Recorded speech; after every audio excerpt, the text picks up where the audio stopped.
Salut la compagnie! Bienvenue dans Cogito Ergo Sum, le podcast qui cherche à décrypter les ingrédients d'une expérience utilisateur mémorable.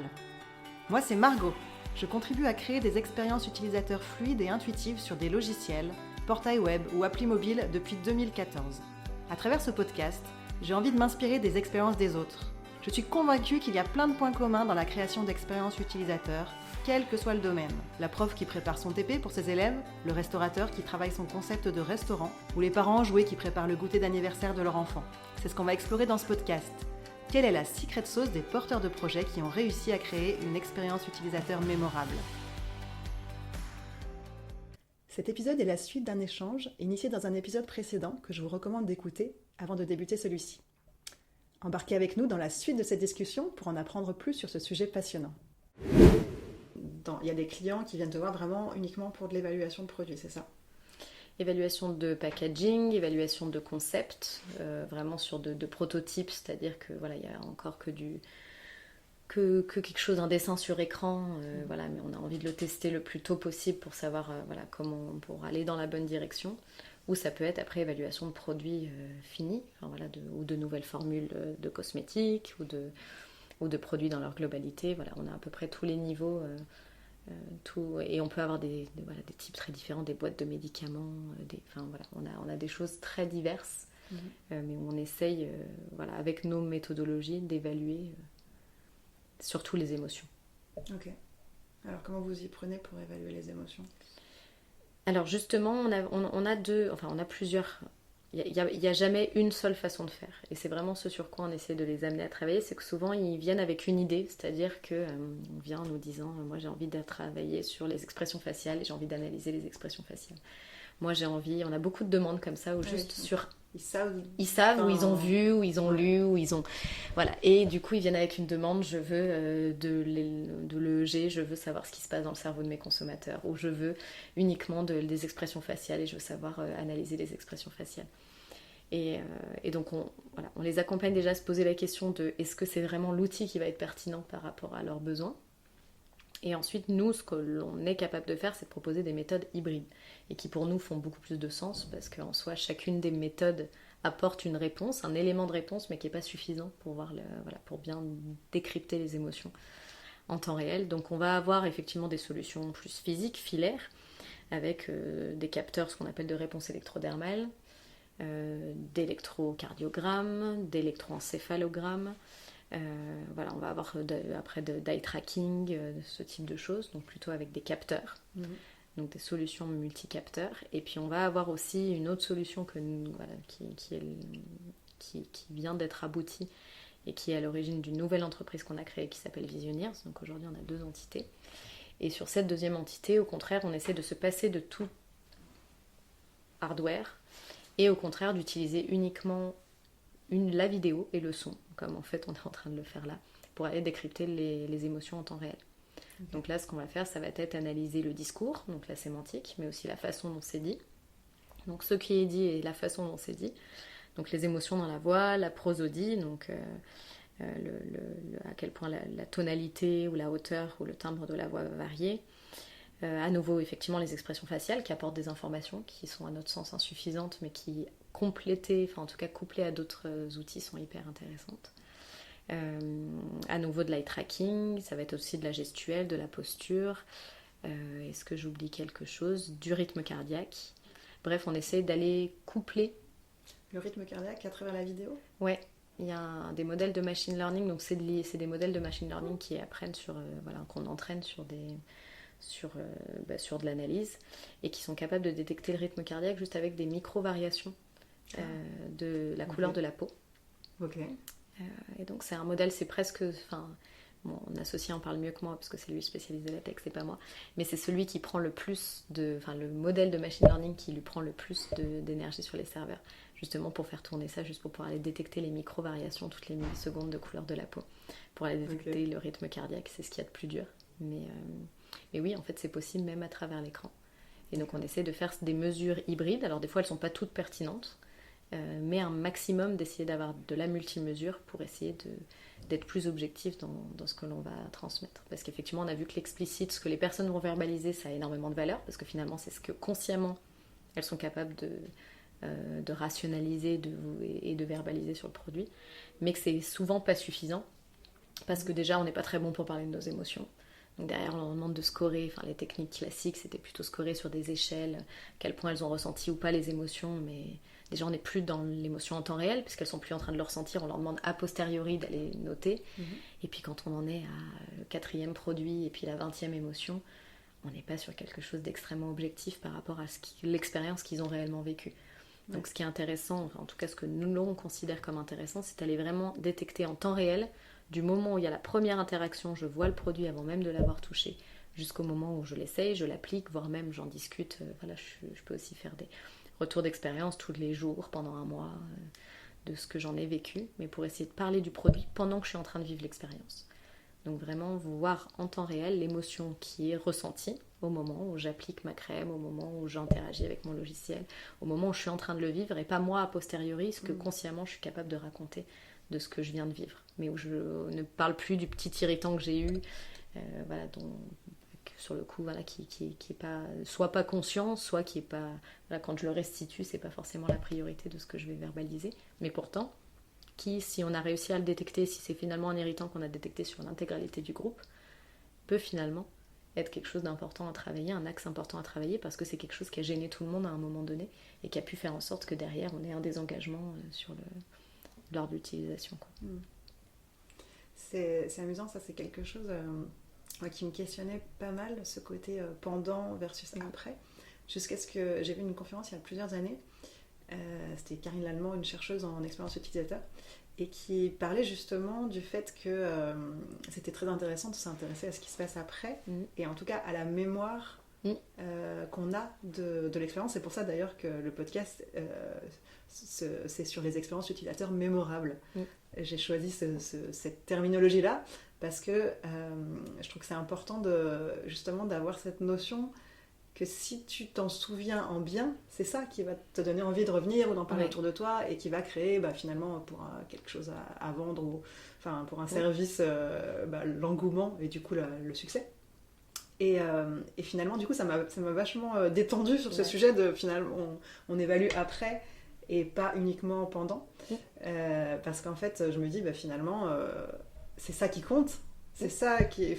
Si pendant c'était moyen mais que le souvenir il est bon, ça, c'est pour une raison X ou Y, parce que je sais pas, la fin était géniale et du coup on se souvient de la fin, finalement ça passe quoi. Tu vois, alors que si c'était globalement génial mais que la fin est pourrie et que le souvenir est pourri, tu vas pas revenir. Et donc je trouve que c'est intéressant d'avoir les deux en fait. Complètement. Mais nous on essaie vraiment de travailler sur l'amont, c'est-à-dire même les représentations implicites que j'ai avant même d'interagir avec un produit. C'est-à-dire si on me parle de ce produit, qu'on me dit là vous devez justement vous avez besoin d'une crème, qu'est-ce que ça vous évoque, en fait déjà toutes les représentations implicites que tu vas avoir, elles vont conditionner ce que tu vas finalement observer dans le produit. Si tu t'attends à chercher, tu dis ce qui est important pour moi c'est que la crème soit riche, c'est que la crème soit hydratante, forcément une des premières choses en tout cas sur laquelle tu vas te focaliser une fois que tu vas découvrir le produit, c'est cette chose-là. Et au contraire, si tu racontes une histoire différente avant même l'interaction avec le produit, tu vas de toute façon conditionner après la perception que tu auras du produit qui va être différente. Donc on essaie de travailler autant sur l'histoire amont et sur par exemple le packaging qui est la promesse finalement qui me donne envie d'aller ou pas. Et puis et on l'a vu, on cherche tellement à donner du sens à ce que l'on vit que c'est la cohérence et l'histoire qui est cohérente qui va faire qu'on va avoir une expérience positive à la fin, ou au contraire qu'on a eu une dissonance cognitive, c'est-à-dire que le packaging qui me promettait que la crème elle était issue des abeilles, d'un miel d'abeilles rares du sud de la France, et puis finalement quand je découvre la crème ça sent pas le miel, je retrouve pas les abeilles et il n'y a pas la promesse qui m'avait été faite.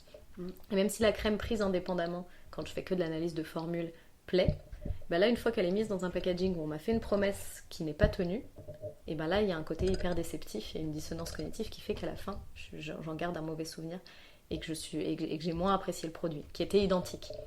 Donc c'est pour ça qu'on essaie vraiment de faire par exemple si là on teste un produit cosmétique, analyser les formules, analyser les packaging seuls, puis analyser les formules dans les packs en faisant aussi des inversions, c'est-à-dire pour justement se rendre compte à quel point l'un peut conditionner la perception de l'autre. D'accord. Et ensuite effectivement la partie échelle de mémorabilité sur ce dont je me souviens, qu'est-ce qui m'a marqué, quels sont les piliers les plus importants pour moi qui ont fait que j'en garde ou pas un bon souvenir et qui me donneront ou pas envie d'y revenir.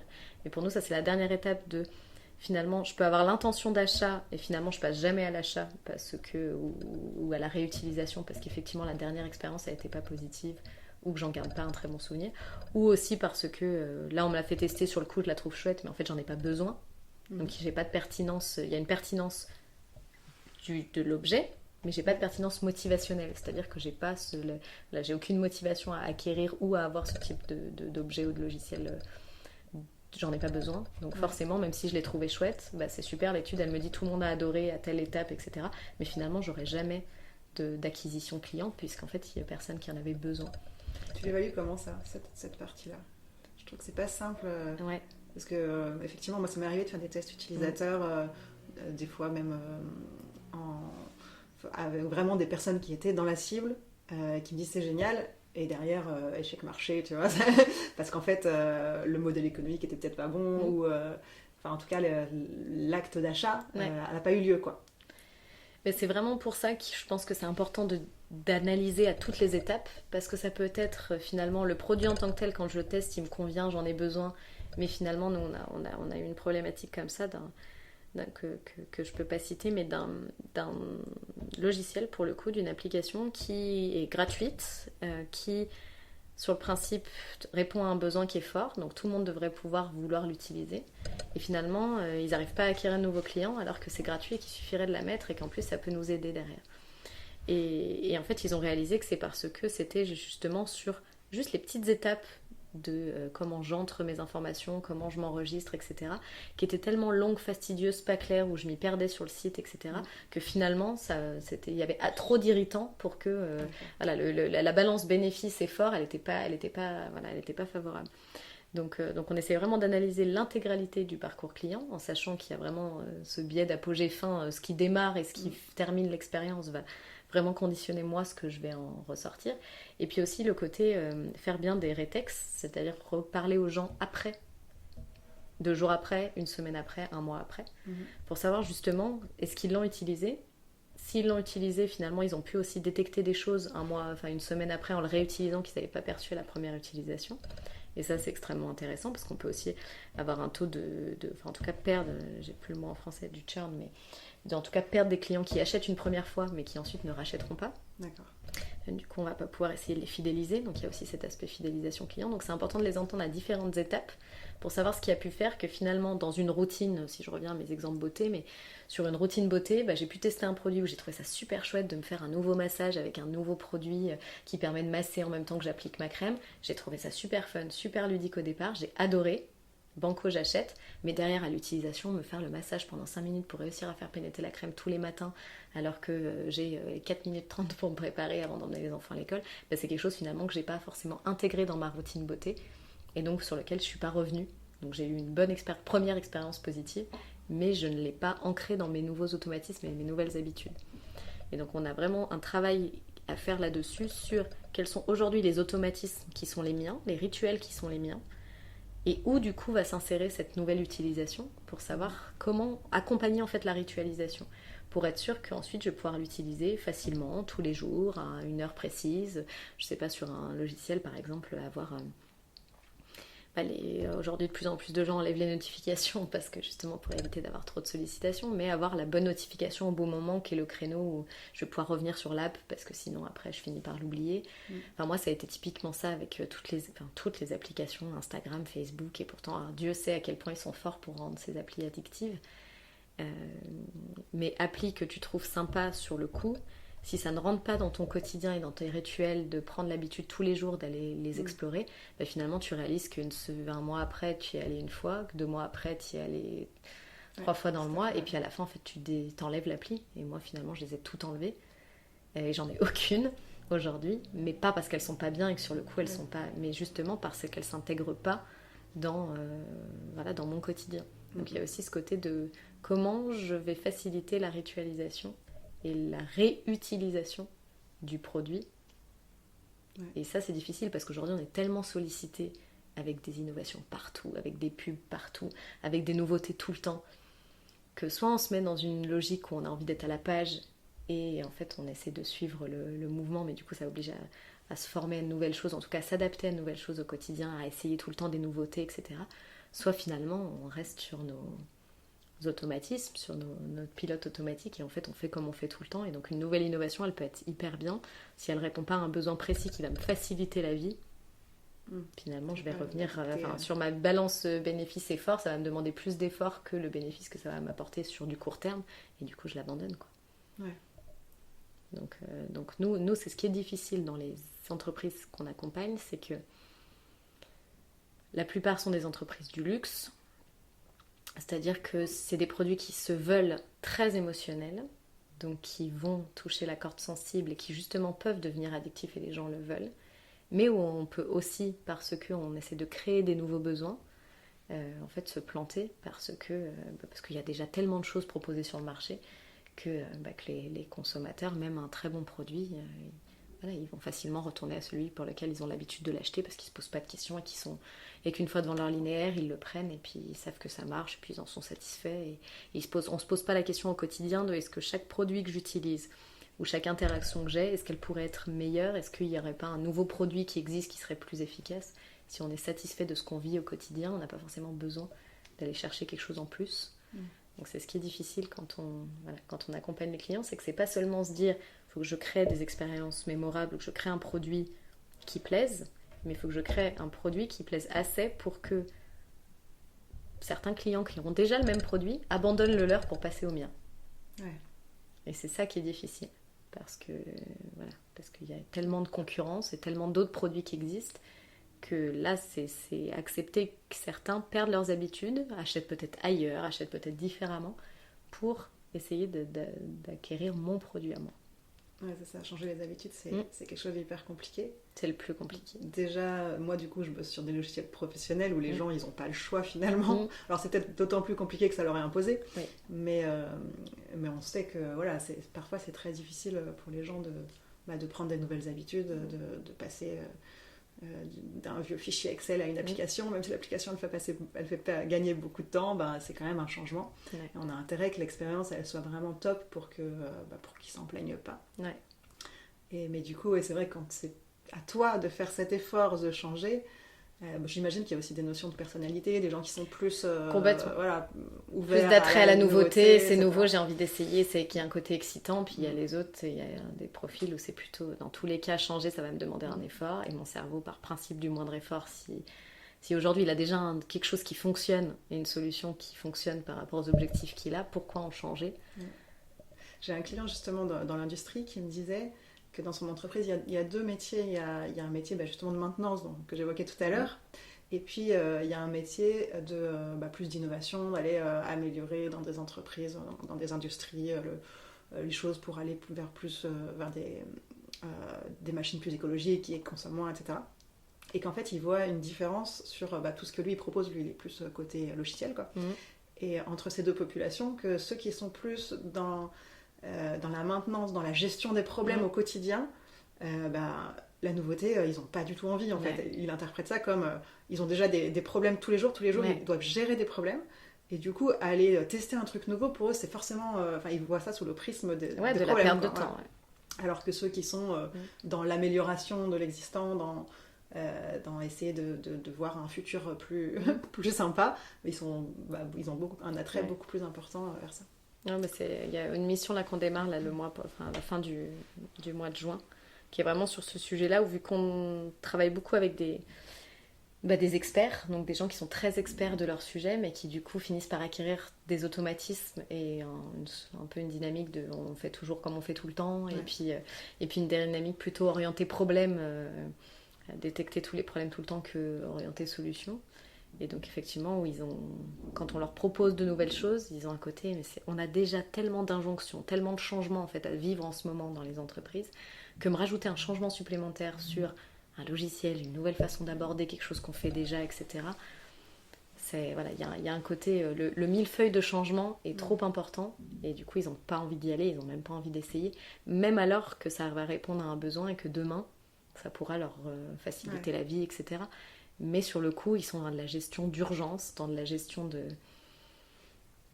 gérer les problématiques les plus court-termiste et du coup avoir une vision plus long terme de qu'est-ce que ça pourrait m'apporter.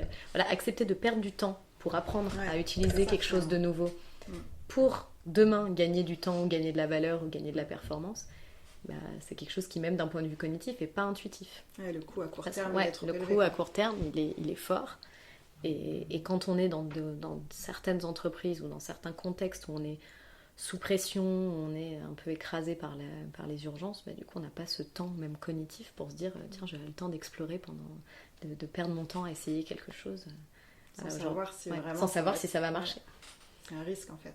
Ouais, mais nous on voit vraiment le côté, le temps qui est devenu une réponse, en tout cas les problématiques de temps qui sont devenues un enjeu sur quasiment tous les sujets. Là, on va sur des sujets d'innovation parce que oui, ça pourrait être utile, mais ça va me faire perdre du temps sur le coup, donc je préfère pas essayer. Sur des problématiques après managériales, organisationnelles, aujourd'hui on a tellement de pression temporelle qu'on n'a plus le temps de faire de la stratégie, de faire un pas de côté, de réfléchir à la meilleure solution. On fait vite, quoi. Et dans ce monde qui va très vite, créer de l'innovation, c'est un enjeu supplémentaire parce que c'est créer de l'innovation. Encore quand on répond à un besoin, je sais pas, on a inventé le briquet, c'était plus rapide que de faire du feu à la main.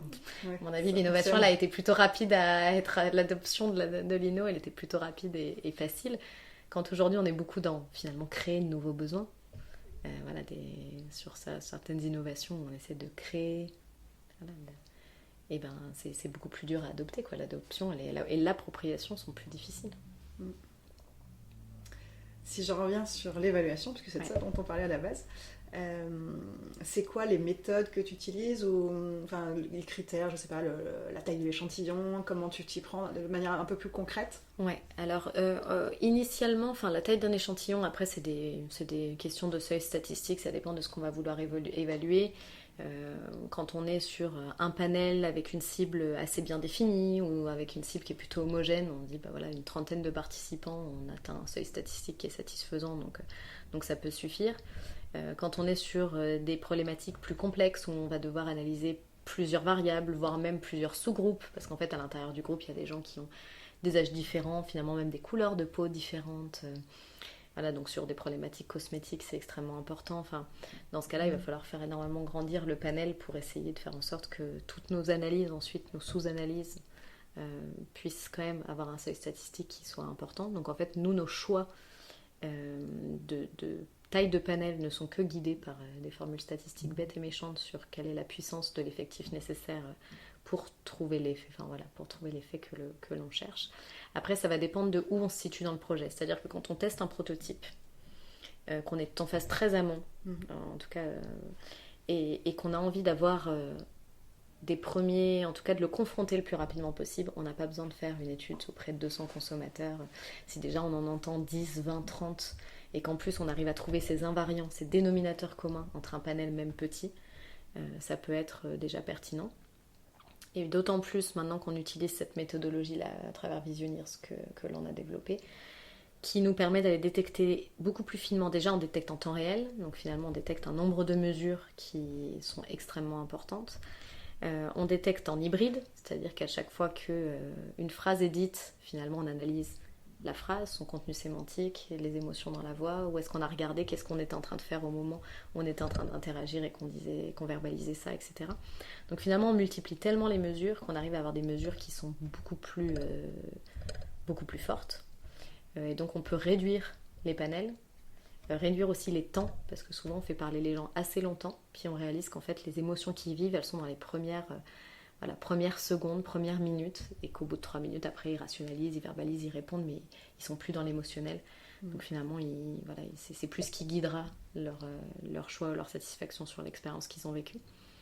Donc finalement on en vient à faire des études beaucoup plus courtes qu'avant en termes de durée avec le consommateur ou avec le panéliste, mais par contre en utilisant beaucoup plus d'outils pour essayer de détecter plus finement les choses. Donc on est passé d'une dynamique où on essayait plutôt d'en savoir le plus possible sur des temps assez longs, à une dynamique où on a essayé de resserrer au contraire les durées, essayer de faire parler les gens le moins possible, mais de façon la plus spontanée et la plus proche de ce qu'ils sont en train de vivre en temps réel de l'expérience vécue.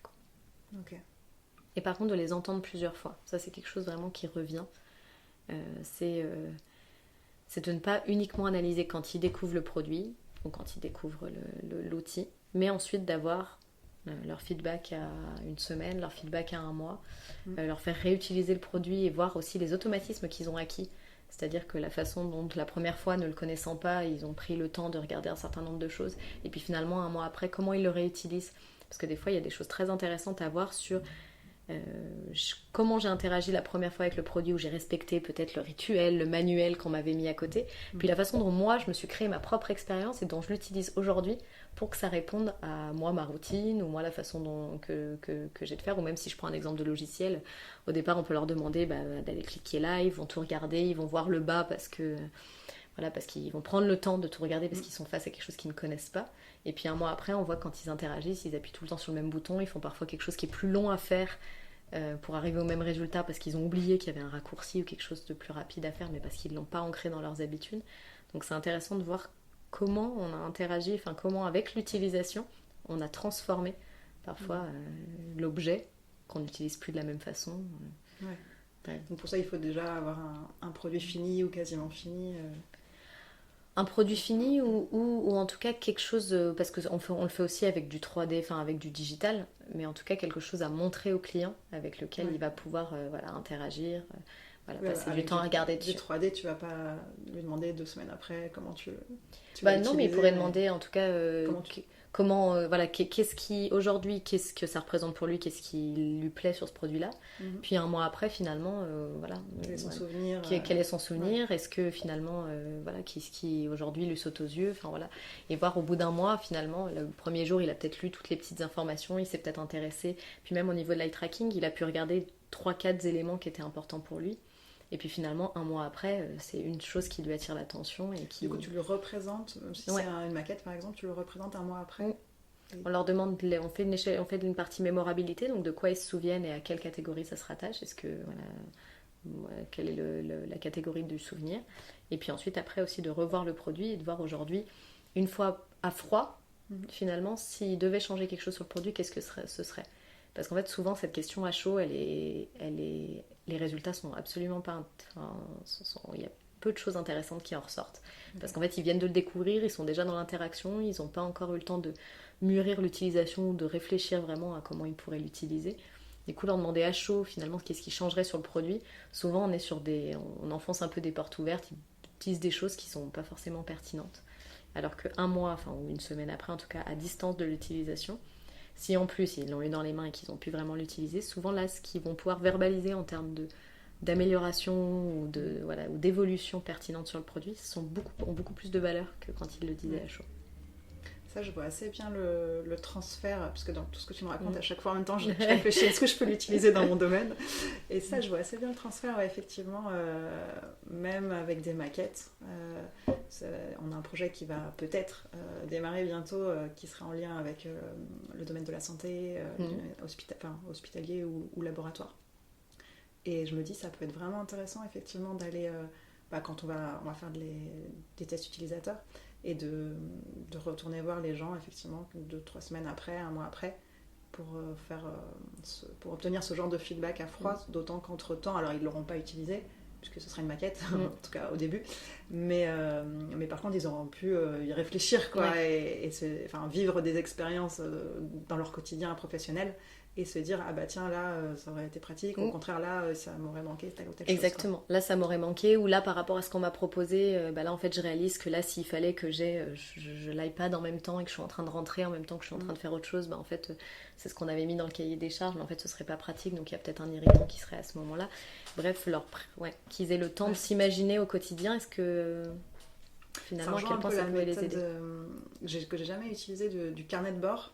Alors, la logique, c'est plutôt justement d'utiliser le produit au quotidien et puis de noter tous les jours. Mais en fait, même si tu l'utilises pas, c'est vrai que tu peux noter des choses. Parce que je me dis, un mois après, peut-être qu'ils ont vécu des choses puis ils les ont oubliées. Mais de les noter et puis de nous faire une petite synthèse quelques semaines après, ça peut être... Et de faire émerger de nouveaux besoins sur lesquels qu'ils n'avaient pas spécifié au départ, parce que c'était peut-être pas la priorité, mais une fois qu'ils se sont dit... qui sont projetés dans la maquette à quoi elle va ressembler et comment je vais l'utiliser demain, réaliser qu'en fait il y a des choses qui vont leur manquer, qu'il y a des choses qui aujourd'hui continuent de faire sur un bout de papier à côté ou d'avoir un autre tableau et qu'en fait ça les intéresserait de l'avoir en même temps. voilà, ça permet de se projeter dans l'utilisation. Ok. Et quand tu testes par exemple un rouge à lèvres, enfin tu parlais tout à l'heure, il y a le packaging, il y a la formule, et des fois on échange, t'as dit, Ouais, tu peux nous en parler un petit peu? Enfin, c'est assez... Enfin, j'enfonce des portes ouvertes, mais on sait que le packaging, il va conditionner énormément la perception que j'en ai, à tel point que, on connaît toutes les pubs qui nous font rire. Là, on leur montre des yaourts rouges et ils sentent la fraise, yaourts jaunes, ils sentent le citron, yaourts verts et ils sentent la menthe, alors qu'en fait, ils sont tous les mêmes yaourts qu'on leur présente. Bon, de la même façon, sur un packaging ou sur une formule, enfin sur un produit, ça va être la même chose. Si on leur met sur le packaging que dedans il y a du miel d'abeille rare, ils vont réussir à nous sentir le miel dans la formule juste après. Donc on sait que le packaging va énormément conditionner l'appréciation du produit, ou en tout cas que c'est la cohérence de l'histoire qui va faire qu'ils vont apprécier ou pas. Et nous, ça, on s'en est vraiment rendu compte en faisant des échanges, c'est-à-dire qu'on met on met une autre formule dans un autre packaging. Okay. Et on se rend compte que déjà les gens préfèrent quand c'est la bonne. Alors autant ils sont pas capables de détecter qu'on a changé la formule dedans, autant ils sont capables, en tout cas ils verbalisent une dissonance qui les gêne, de dire je trouve ça pas cohérent, le packaging il est rose, dedans ils ont mis une crème qui est blanche, du coup il y a que 20, voilà. Et en fait c'est la dissonance et c'est les différences et c'est les contrastes qui les perturbent, et qui font que finalement des fois on a une dépréciation du produit. Et à l'inverse, sur un produit qui a été pensé comme étant en tout cas le bon produit dans son bon packaging, etc., on réalise que c'est souvent ça qui fait l'appréciation. C'est si l'histoire est cohérente et qu'il y a une cohérence multisensorielle entre la promesse, entre ce qu'ils découvrent, entre l'odeur et le toucher, etc., finalement ils apprécient globalement l'expérience. Et si par contre il y a une dissonance et qu'il y a par exemple une odeur très forte sur quelque chose qui doit être une crème de nuit que je dois mettre, etc., c'est les contrastes qui entraînent une dépréciation. Donc c'est pour ça qu'on s'amuse, en tout cas, à faire des inversions, pour se rendre compte de qu'est-ce qui est réellement pertinent à modifier sur le produit, versus qu'est-ce qui est conditionné juste par le packaging qu'ils ont vu avant, mais qui n'est pas forcément pertinent à modifier sur la formule seule. Donc on va leur faire découvrir uniquement les formules d'abord, pour vraiment s'enlever de tout support visuel, enfin en tout cas de toute cohérence visuelle, et vraiment analyser la formule en elle-même. Ouais. On va analyser ensuite la formule, le packaging seul. Pareil, pour vraiment voir le pack, parce que finalement, quand je suis sur un linéaire dans n'importe quelle boutique, je ne vais pas pouvoir la tester, la crème, ou tester le Nutella. Donc je vais de toute façon faire confiance au packaging qui m'attire, qui me donne envie de le ramener chez moi et de tester. Donc le packaging a quand même une histoire à raconter tout seul. Et ensuite, les produits dans les packaging, avec des combinaisons pour se rendre compte de vraiment l'influence à chacune des étapes, et essayer d'enlever un maximum de biais dans ce que l'on va leur faire vivre. Okay. Alors après il y a aussi la possibilité qu'on fait aussi de faire des packaging tous en blind, c'est-à-dire que c'est tous le même packaging pour tous les produits que l'on teste, et comme ça déjà on se soustrait de l'influence du visuel et de à quoi va ressembler le produit. On ne teste que la fonctionnalité ou l'efficacité du produit. Mais on sait que quand demain on va le remettre dans un packaging, ça racontera plus la même histoire.